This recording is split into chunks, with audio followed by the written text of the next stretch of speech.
Every company that I see that's stuck at $1 million in sales is because the owners are perfectionists when it comes to either plumbing or heating and air. They don't believe anybody can do it as good as they can, and so they're going to do it all. But if the ultimate goal is to sell your business, you've got to show a profit. You mentioned like private equity rolling up things. I think that's caused a lot of expectation that they are going to get $5 to $8 million. Oh, I just sold my company for a 20-time multiple. They're lying. And so I think seller expectations are not realistic sometimes. I hate to be the bad guy, but I'm not going to get you $2 million. Welcome back to JackQuisitions. Today we have, I'm so excited, Patrick Lange with Business Modification Group. Patrick, how are you doing today? I am fantastic. I am so excited to be here. So thank you so much for having me on. Patrick, I think I told you this before the episode, but you were one of the first brokers that I've ever reached out to 4 years ago when I was looking at HVAC businesses. And I'm on your email list ever since because I just want to be notified every time there's a deal. You are the king of HVAC brokering businesses. How many a year or how many in your lifetime have you sold? Yeah, so we typically do 20 to 25 a year. I've been fortunate. As of today, I'll have one closed today, and it'll be number 149. So 149th deal we've done in 6 years. This year, business has been good. I'd have to look at the number for this year. I think we're over 20 already, and we probably have 7 more under contract. So we're excited to be able to work with a lot of people. It's no secret that my office here in Nashville is almost completely empty. So how do I support my team as well as have great growth metrics? Well, the answer is international contractors with Quick Staffers. So Quick Staffers is a premier staffing agency which will place top-tier talent in your business, built by the trades for the trades. So if you need a CSR, they'll be placing a CSR that is highly trained in your business that knows Service Titan and can book calls effectively day one, call one. Affordable, reliable, and trained in all of the industry best practices, Quick Staffers can help you cut that overhead, boost conversions, and scale your business fast. So don't waste another lead. Visit quickstaffers.com and transform your business today. Incredible. I mean, like I said, absolutely incredible. I think I've scraped your website a few times just to compare deals and make sure that my multiples are in check and how they're doing and using them as comps. I mean, if the listeners are hearing some like crackling in my voice, it's because I'm talking to Patrick Lange, which is a big deal. It's a big deal for me. You know, you build these people up that you kind of follow. I'm sure people do it to me as well, but you follow online for so many years, and then finally you get to meet and talk to them. It's an exciting thing.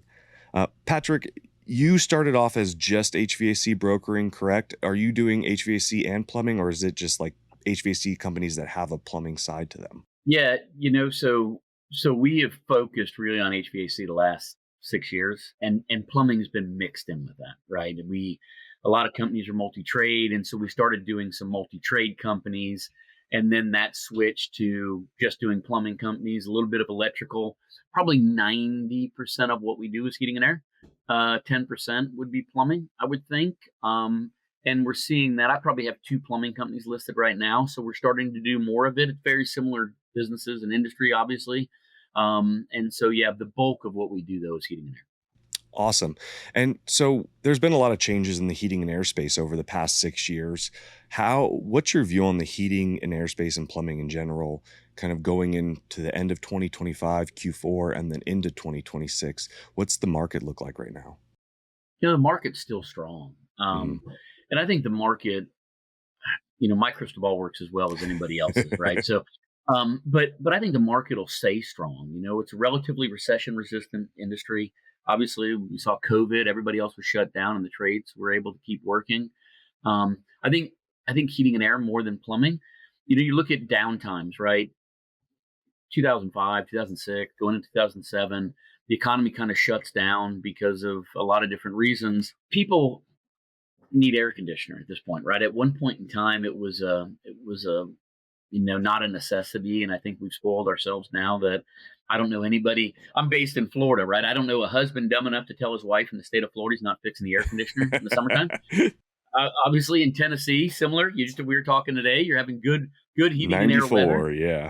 Yeah, absolutely. It's great times, and in a few months it's going to be 20 degrees, and I don't know somebody that's going to say, "Hey, we're not going to fix the heater." So I think it's become more needed.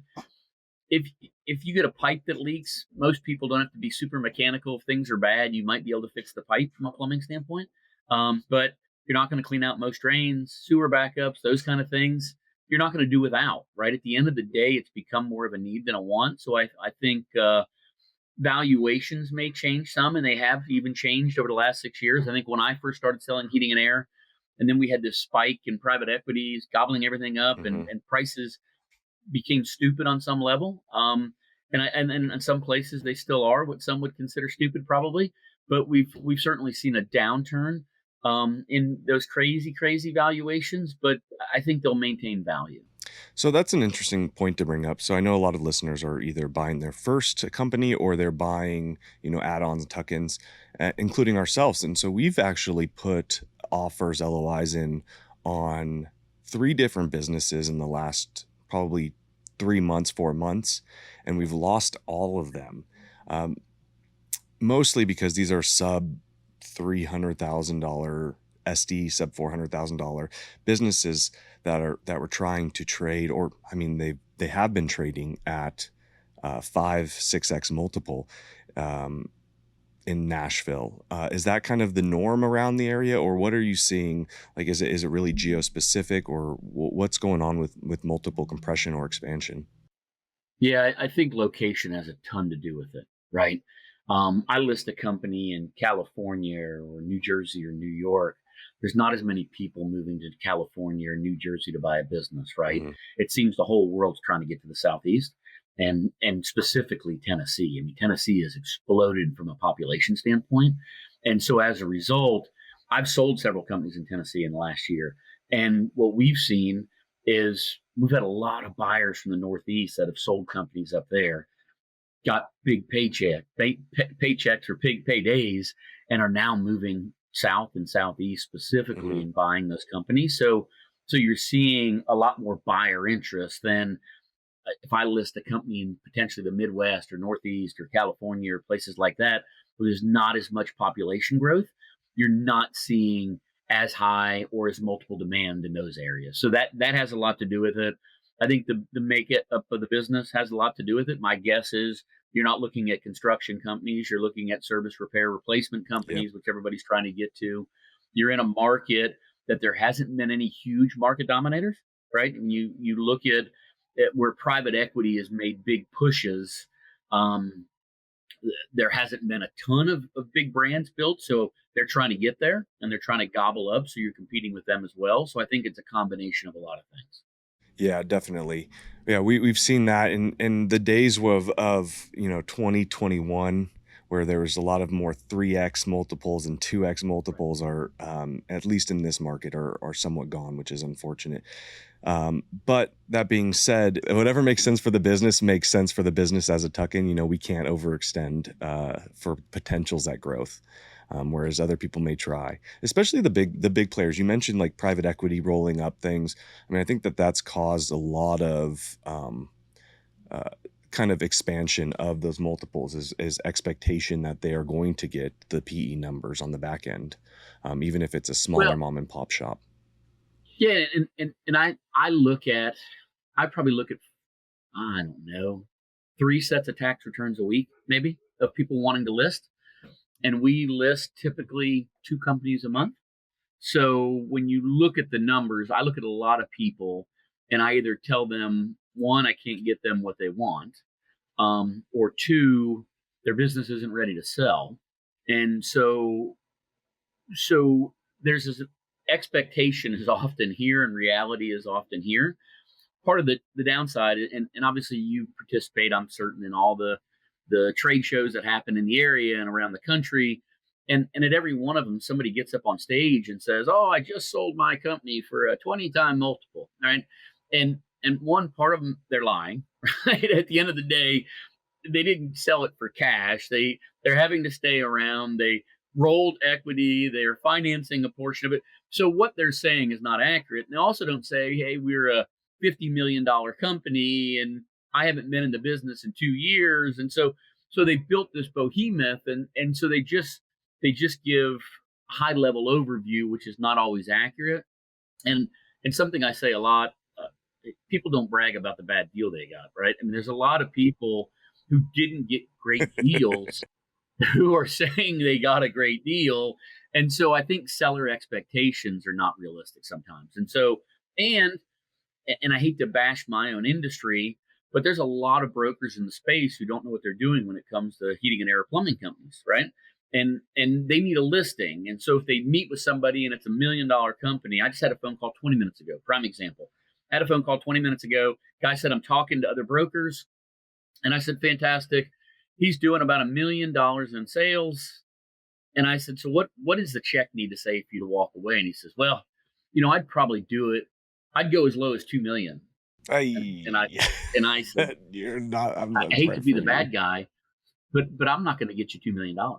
I'm just not going to do it. And he's like, well, I talked to the other broker, and when I told him that, he said, yeah, he'd list it. And I said, well, he can list it there, but he's not going to sell it there. And so some brokers have that same conversation with somebody, and they say 2 million, and they say, great, let's go to market at 2 million. You could look at biz buy sell and see that all day long, right? Hmm. There's all these listings that are not really for sale, in my opinion.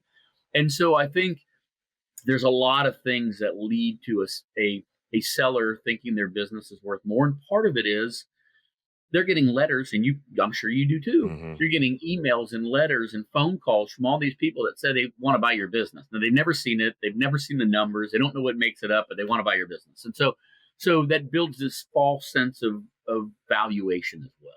Yeah, and where we've seen it before, and I'm curious if you have as well, is specifically on the broker aspect and even the owner aspect, is they do a larger portion in their business where we actually do get through an LOI and we get into the due diligence stage and we find out, hey, a larger portion of your business is actually remodel and new construction work, which you weren't indicating on the front end, and now we have to retrade because this isn't a full service maintenance service repair replace business. Do you get that a lot, or are you able to kind of cut those demands pretty early on?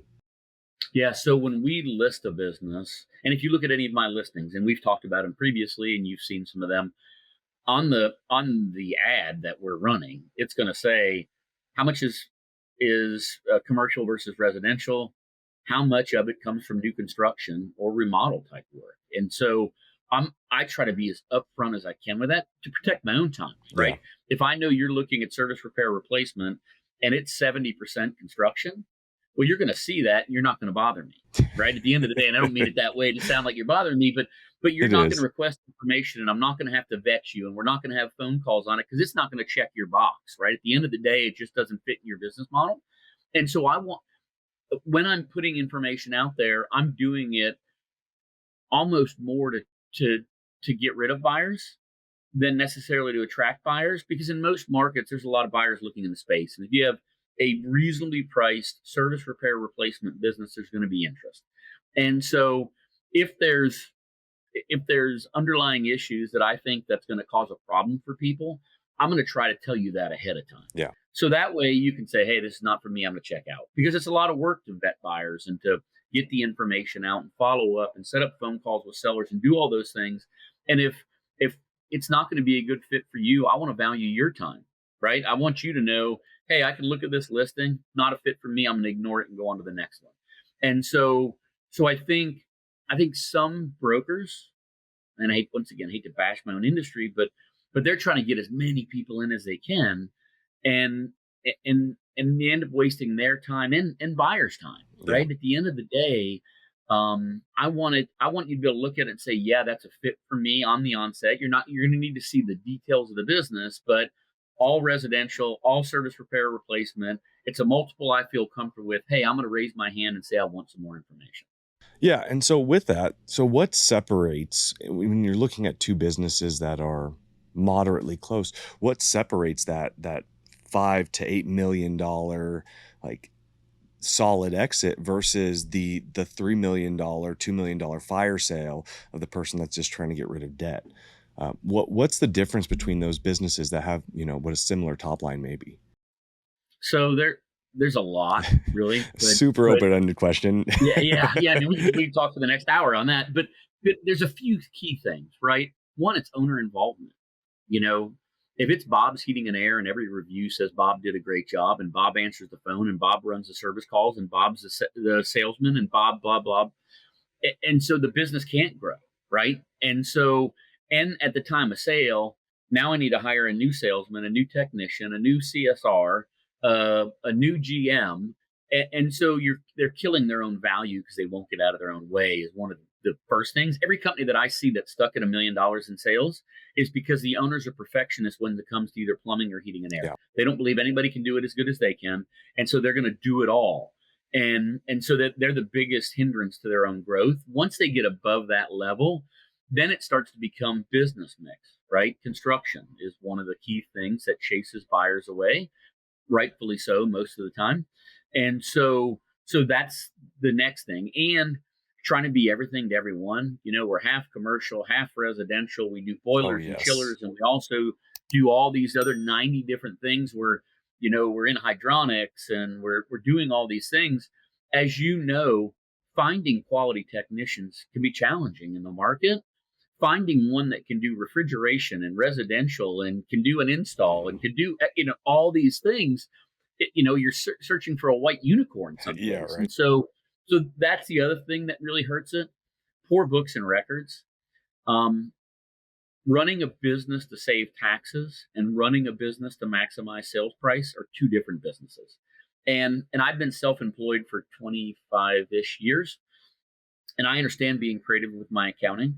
But if the ultimate goal is to sell your business, you've got to show a profit. And not a profit is not a spreadsheet with all of your ad backs from your grocery shopping on your credit card, right? I mean, Hmm. to me, I want to be able to handle buyer a tax return and say, there's the business, there's its numbers. Not, hey, let me give you 22 spreadsheets on how their kids' college is somehow being paid for as cost of goods and all these other things. So that's the other thing.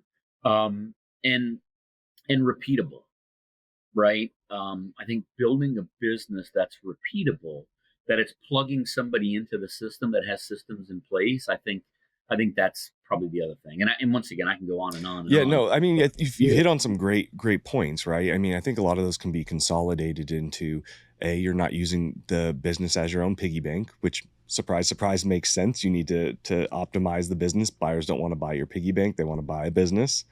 Making sure you have some repeatable systems that's not just Bob. It is an actual business that is predicated on what are you buying. You're buying the systems and the customer base, making sure that is solid. And then it sounds like which is a big one for me, and one I give heavy devaluation on, but that's not shared by the market, and why I think I lose most of these deals is I run a plumbing and HVAC company. Those are same name, right? Same business logo, same everything, same back of house, same CSRs. But don't get me wrong, I'm running two separate businesses under the same name. right. And if I were to go do new construction, it would be three businesses. And if I were to go do hydronics or geothermal, it would be four. And then refrigeration would be five. And then electrical would be six. And then plumbing new construction would be seven. Is I understand as somebody who's run multiple divisions under a single business, is that it's not linear. It's almost it's like J curves. The more businesses that you have under that umbrella, the more things that you do, the more businesses, I call it businesses, but the more difficult running that business is going to be, because there's just so much more to it. You have to run three sets of ads, three sets of LSAs, three sets of SOPs, three sets of managers. It just becomes so much more. So that's what we see a lot when we try to go out and buy is they're still getting those high multiples for, hey, I run $1 million in electrical, I run 500,000 in plumbing, and I run 1.5 in HVAC. Give me that 5x. And I'm going, no, I'm Right. not giving you that 5x. You run a $1.5 million HVAC company. Like, that's what I'm buying. I don't want any of the other things. A 500. Well, and here's, I mean, to cut you off there, but here's the other thing. A plumber and an electrician are two different people. Yeah. I mean, from a personality standpoint and from a training standpoint, and my experience has been you've got to treat them different, right? And you've got to price things different, and oftentimes the pay structure is different. You know, that plumber typically needs to show up and be able to diagnosed a problem, did the work, and do it all at the same time. And a lot of people use a tech flip model in heating and air. And so the tech shows up, either does the repair or says somebody's going to come out and give you an estimate for something else. And their personalities are different. And so now you've got to treat all these different businesses and all these different people. And it's way more work, right? At the end of the day. It is. And no comment on any of that, just because I don't want anyone listening to take any words out of my mouth. They're all wonderful people in their own ways. I wasn't saying anything negative, so I don't mean to cut my own throat either. But if absolutely. You're watching, I have my plumbing and my It's like having multiple children. They're different. They're different, Patrick. You love them for their own reasons. One likes to play and poop, and the other one likes to be in HVAC. So no judgment. I mean, so what going kind of against, those are the very large, obvious ones. Are there any kind of hidden metrics that you always look at? So for example, some hidden metrics that I've seen in my mind that would make a company more valuable in the long run, being on Service Titan, for example. Do you see some of those? Or are there any kind of best practices that you see drive valuation up half a point, generally? Everyone knows leads are tough to come by, but what if they weren't? Service Scalers is the no BS marketing team for contractors, and they're running SEO, PPC, LSAs, and Google My Business campaigns that actually bring in customers, not just clicks. They've delivered consistent leads for me tied to real revenue, and they can do the same for you. Sign a 12-month contract and your first month is free. Click the link below to get started. Service Scalers, no BS, just leads. Yeah, a few things. So one, not necessarily any specific CRM. I don't see a difference between House Call Pro and Service Titan from a valuation standpoint. I do from everything's on paper system to a CRM, right? I mean, that there's a valuation difference there. Certainly that plays out. Advertising spend, right? I have a lot of companies that I sell that are 25, 30-year-old companies and spend zero on advertising, 100%. Phone rings more than they can get to it. They're telling people to call somebody else in the summertime because there's just so much work, to a company who has built a sales machine and it's high advertising spend, not much customer loyalty. It's typically a reactive customer that's responding to an ad, as opposed to somebody they've been in their house 50 times over the last 20 years. So that relationship level. And then employees. Well, can we stop on that one? Which one do you see as the more valuable one there? Because my preface has always been, don't buy a business that is only the word of mouth, just because getting the advertising portion up on a word of mouth business is so difficult. So the growth ends up being very, very hard for the operator, because they have to go try PPC, they have to go try this channel and this channel, and they end up spending $200,000, $300,000, $400,000, $500,000 on trying to get the channels up. But obviously, right, there is, once you can figure out those channels, or if your background is in some kind of local, SEO marketing, there's opportunity there. So where do you see the valuation kind of do better? Is in one or the other, or are you just saying for different owners it'll change based on their skill set? Yeah, what we see, and I hate to disagree with the host on no go show. For it. I'm more than open. Yeah, what we see is buyers love companies that don't have the advertising spend, because also those companies have more customers than they can typically service, and they also have never marketed to their customer base. And so where I see buyers coming in and liking that is they'll ask, do you market to your customers? Oh, we haven't done that ever. We were going to do something with postcards and we never did, kind of thing. And so most buyers that we meet see it as an untapped potential, and they're not paying for it. Where instead of going out and marketing to the general public, they could have thousands of customers who've never been marketed to, but know, like, and trust the brand. Yeah. And so automatically there's a well of opportunity there. And so typically we see a higher valuation given on that, because one, it's existing customers who are not shoppers often. They've been there 20 years and haven't gone anywhere else, as opposed to the customer who replied to the $69, maintenance ad, and they were able to upsell them to something different. I love it. I love the disagreement. I'm still sticking to my side, only just because I think that that's a perception, a misperception for new buyers rather than an actual fact of operations. So I think in operations, that is easier said than done, and the amount of capital is vastly misunderstood to actually get a marketing program up. But there is the opportunity's there. I'm not disagreeing with you. I'm just saying that I Right. think that for most buyers, that opportunity is vastly underestimated, on how much time, energy, and work it takes to get there versus buying the system of like, oh, I put $2 into this machine, I get $6 out, and I just have to keep doing that with the same copy. Interesting Yeah, though. I love it. and I think you're accurate, but and a lot of what I'm talking about that's willing to pay are bigger buyers Yeah. who potentially have really dialed in their marketing That nationwide. makes sense. So They so have the they machine already. They just need to they need the customer list, and then they just implement their process absolutely, versus having to and come also up. often too on those older, smaller companies, their pricing is off. Yeah. Oh yeah. Not night and day. So I never tell somebody to buy the low price leader, right? I mean, buying the cheapest customer in town typically has the cheapest customers. And so you come in and raise prices to what they need to be and to be profitable and to do the things that you need to do, and customers will leave. But I'm saying there's often opportunities for upsells, indoor air quality, Hmm. increased filtration, that kind of stuff that these customers have never been offered because the business has been run by a technician who thinks UV lights are, lies, they don't work, who doesn't believe in cleaning Yeah. ductwork. That there's all these things that many in the industry kind of argue about, Yeah. Thinks they and should so repair they're the R22 systems because they're the greatest style of system that's ever been. Yeah, exactly. 100%. They believe they're doing the customer a disservice by selling them a more energy efficient Mhm. piece of equipment with a 10-year warranty and those kind of Yeah, things on it. So it's a different viewpoint. And so I think that's where I see diamonds in the rough, definitely. are those customers that have been repaired for 30 years. And because the seller believes they're doing a great job. And I don't think there's any malicious intent there. They really believe in that. Yeah.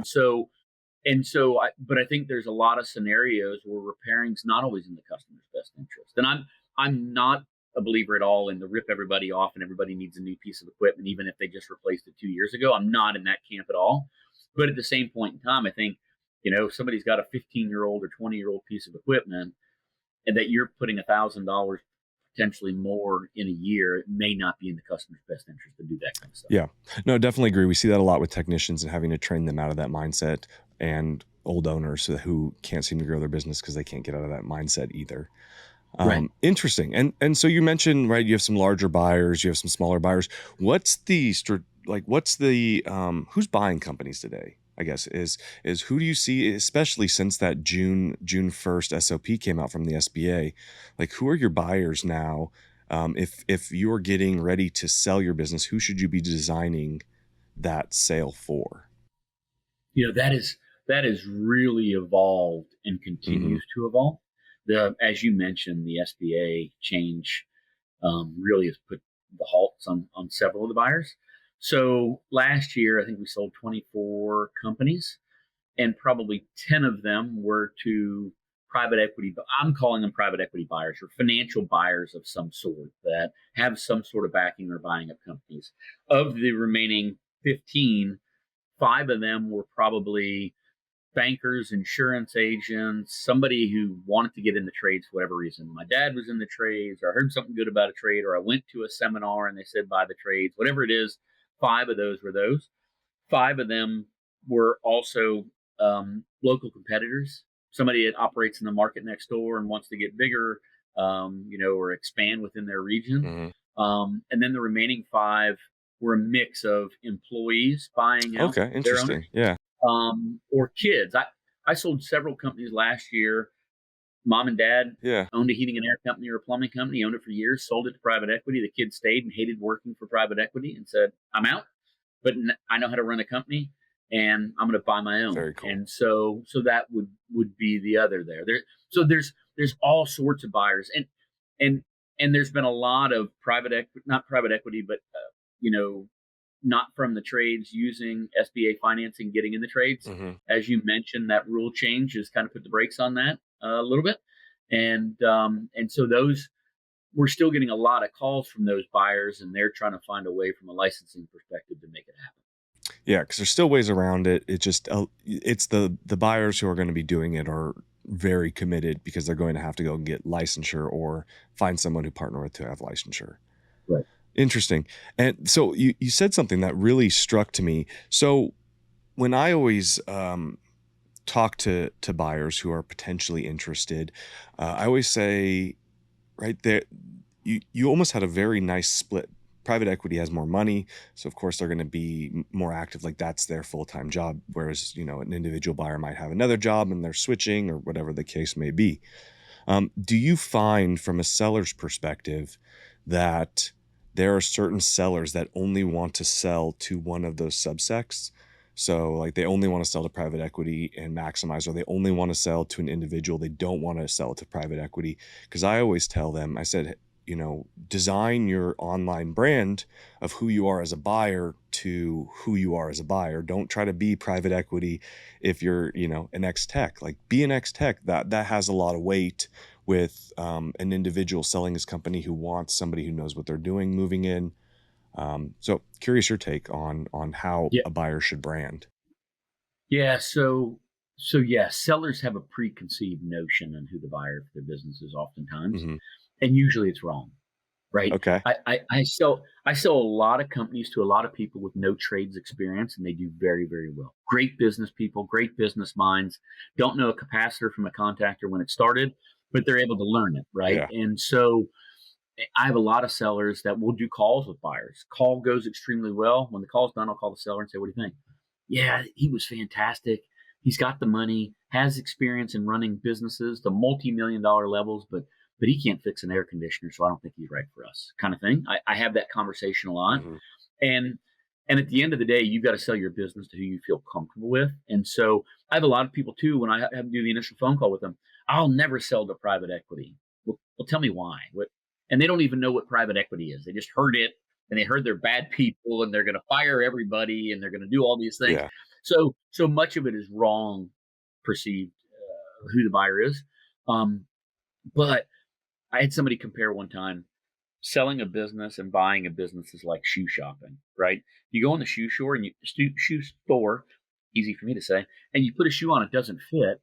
It doesn't mean it's a bad shoe. It's not a good fit for you. Yeah. So just put it back and get the one that fits right. Same way, in my opinion, with buying, if you're a buyer or you're a seller, I see too often buyers try to convince sellers that they're the right person to buy the business and they're the best person and they're going to do all these wonderful things. If you have to convince somebody to sell you your business, don't buy it. I mean, that's just not, there's enough businesses out there that you can find another one to buy. And same thing with sellers. Sellers will do phone calls and like, "What should I say? What should I do?" So be you. Tell them the truth. Yeah. Because if they blow this business up on the initial phone call to be something that it's not, when you do your due diligence, you're going to find out it wasn't what they said anyways, and you're going to walk. So let's not waste your time. Tell them the truth. They ask a question, tell them the truth. They either like you or they don't. They don't like you, fantastic. We'll find another buyer who will like you. Same thing on the buyer side. I see buyers want to buy a business so bad that often they'll throw reality out the window. And I have a lot of people who send me deals as a result of your newsletter. And I'll say, "Hey, I'll look at a deal for you." They'll send me a deal and I'll be like, "You have any industry experience?" "Nope, it's going to be my first one." "Oh, so you're going to buy a commercial company that does 80% new construction and you know nothing about the industry. That's going to be your first one?"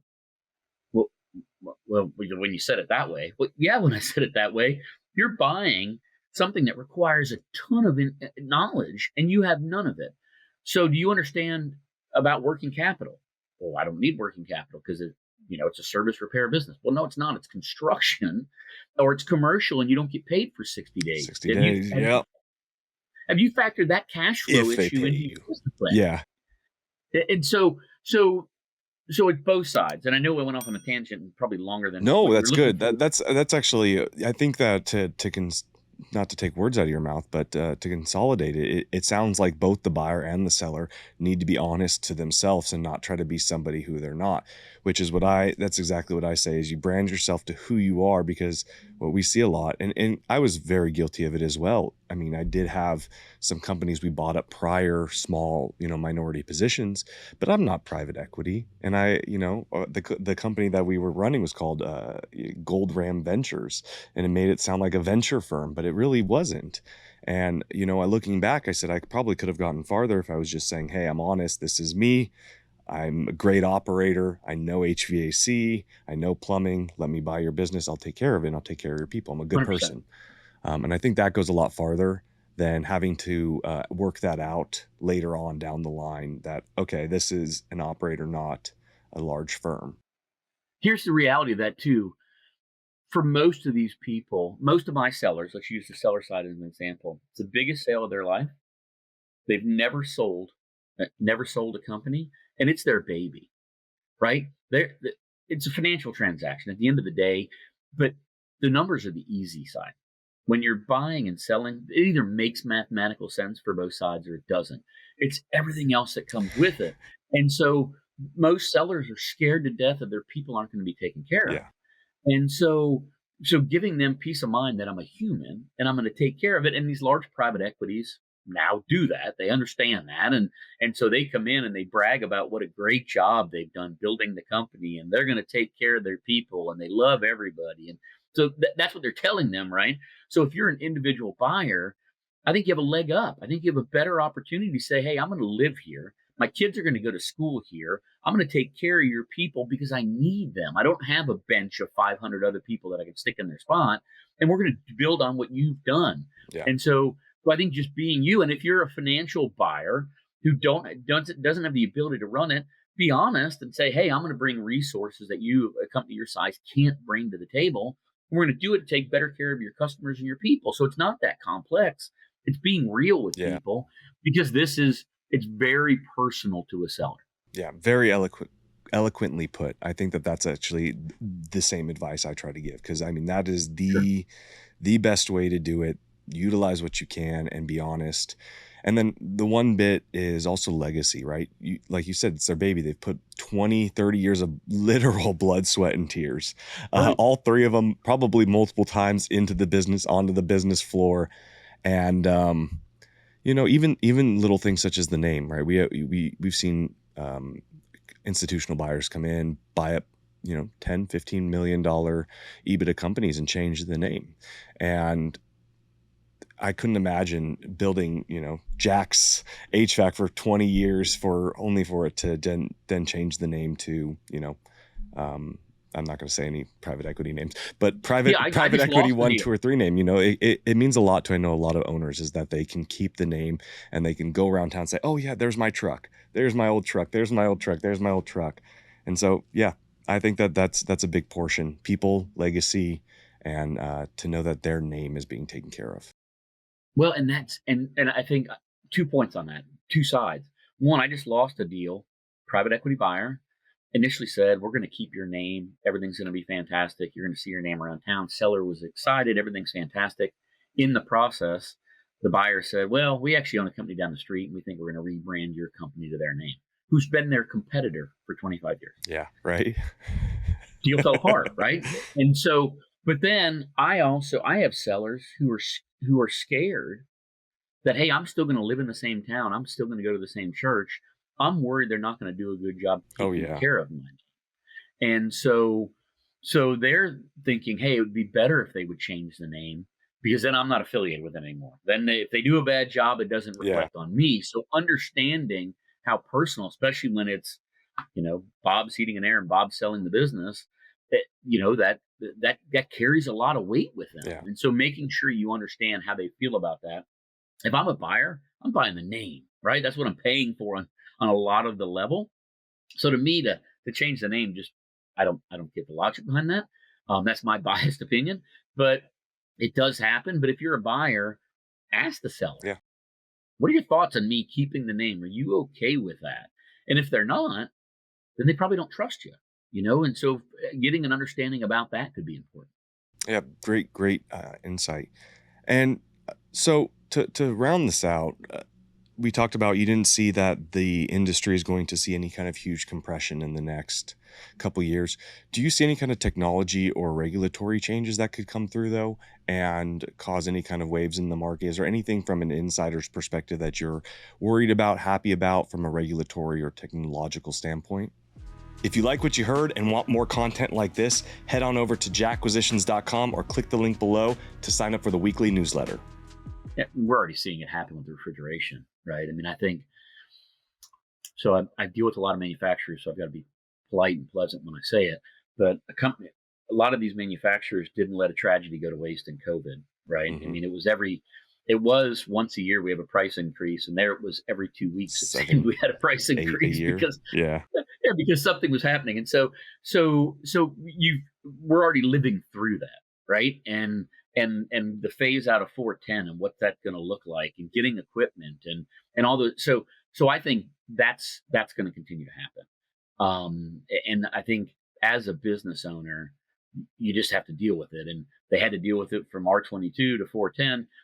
Now you're in a customer's home and saying, hey, the equipment I sold you last year, we can't get the refrigeration for the refrigerant for anymore, and now we've got to sell you a new one. So I think it's putting people in bad spots, in my opinion, and it's outside your control. And I think there's going to be more of that, as Washington, and we have changes between Republicans, Democrats, and back and forth. They're eyeing that, right? And they're constantly saying, we're to get rid of this bad refrigerant, and no, it's going to hurt us economically. And it's back and forth, and you're a pawn in the game. And so I think that's going to continue. I think from a compression in the industry, what we talked before was kind of compression valuations. We're already seeing some of these consolidators are not doing very well, and we've seen one file bankruptcy, and I hear stories of others who are consolidating in their brands. And so I think change is constant, right? 2 years ago, or maybe 3 years ago, everybody I would talk to is like, oh, I got to sell because every private equity group's buying up every company and I can't get any employees. Now they're coming to me saying, I've got more employees than I need because they're all leaving these private equity companies because they don't do a good job taking care of them. So I think it depends on which side of the fence you're on and when you're on it, depends on all that. The one constant is change. Yeah. And I think you need to be able to handle that. I think it's magnified now. As a consumer, we get more information than we did, say, 10 years ago or 20 years ago. And now we're hearing all these different horror stories, and depending on what you believe dictates your response to it. It is what it is. And as a business owner, you just got to go through it. And I think the technology is similar. You're seeing a lot of people now offering pricing on their websites that wasn't happening previously. Yep. So you had an opportunity to get the customers home. Things like that. Technicians, speed of information, that now you can have a technician on the road sooner because on their phone they could diagnose something for them and to be able to do stuff. So I think that once again, that change is the only constant. Definitely agree. It's been, I've only been in the industry now 3 years, and the day one to today is a vastly different industry than when I started. And it's been a fun ride. We've been continuing to go through it and just make sure that as we're going through it, to plan for those changes and do your best to deal with them as they come to fruition, and not worry too much about it, because it's going to be what it's going to be. I love it. You can't control it, right? At the end of the day, you can control your response to it. And the companies that have been successful for the last 30 years are the ones who handled their response to it. And that's going to still be the companies that are doing well 30 years from now. Well, Patrick, you and I could probably talk for 3 hours. I love this. This is what we both talk about all the time, I'm sure, just because it's infiltrated our lives from a business standpoint to now we just talk about it all the time. Talk shop. Right. Thank you so much for coming on today. If people want to buy a business, sell a business with you, where should they go? So obviously my website, businessmodificationgroup.com. We have all of our listings on there, information. I've got a YouTube channel that I probably have 70 or so videos on buying and selling in the trades. Mm-hmm. That's a great spot. I'm super active, which is where I think you and I first connected, potentially on social media. I'm on LinkedIn. I'm on Facebook a lot. I'm on Twitter now, just happened. And one of the other ones I'm on, I don't know. do it active enough. But anyways, Facebook and LinkedIn is probably my most active Mhm. spots, and so I'm on there communicating with people all the time. Give me a call. I'm happy to talk to anybody. My office is 850-669-2498. 850-669-2498. Reach out any way they can. I'd love an opportunity to help. Yeah, I think when you type in HVAC acquisition on Google, you and I are some of the top SEO. It's like Patrick, Jack, Jack, some other And random we spent a guy. lot of time and money to get there. So don't mess that up, anybody. If you're watching, the last bit is if you can read Yeah. this, Patrick does have a special page if you do businessmodificationgroup.com/JQ. I think you're doing a free business valuation and newsletter sign up. So I would highly, Yep. if you were looking at ever thinking about buying an HVAC business or a plumbing business, I'd sign up for that. I'm on it. I know John Wilson's on it. There's a lot of people on it because it is a very good resource to see new deals that are coming on the market. So Yeah, absolutely. And for your listeners, we had agreed that I'll look at deals that aren't my deals. So if somebody's got a deal right on that page, they can reach out to me and say, "Hey, I'm about to buy this company. Kind of, what do you think of this? What about that?" And I'm happy to do that. The reality is most people don't know who to ask. yeah, Both buyers and sellers. And I try to be that resource. I was a broker, bought a heating and air company. I went to go sell it and I couldn't find any information that was accurate. And I thought, man, as a broker, if I can't find it, what about the guy who's been fixing air conditioners for 30 years? He didn't stand a chance. Yep. So that's when I switched my practice. I sold my company, kind of cheated. My son bought me out. So my son and daughter-in-law run my old heating and air company. And started just doing that to get the information out, because most people are asking the person calling to buy them what their business is worth, and that's not the place to do it. And most buyers are asking the broker or the seller, and that's not the way to do or it. their So CPA, which is terrible. Do not ask your CPA, please. They are so wrong and they anchor you to bad numbers in both 100%. directions.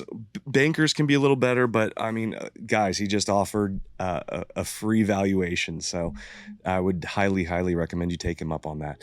Thank you, Patrick, for your time. Thank you, everyone, for listening. If you like what you heard, go ahead, drop a comment below. Let us know what you want us to ask him next time when we bring him back on.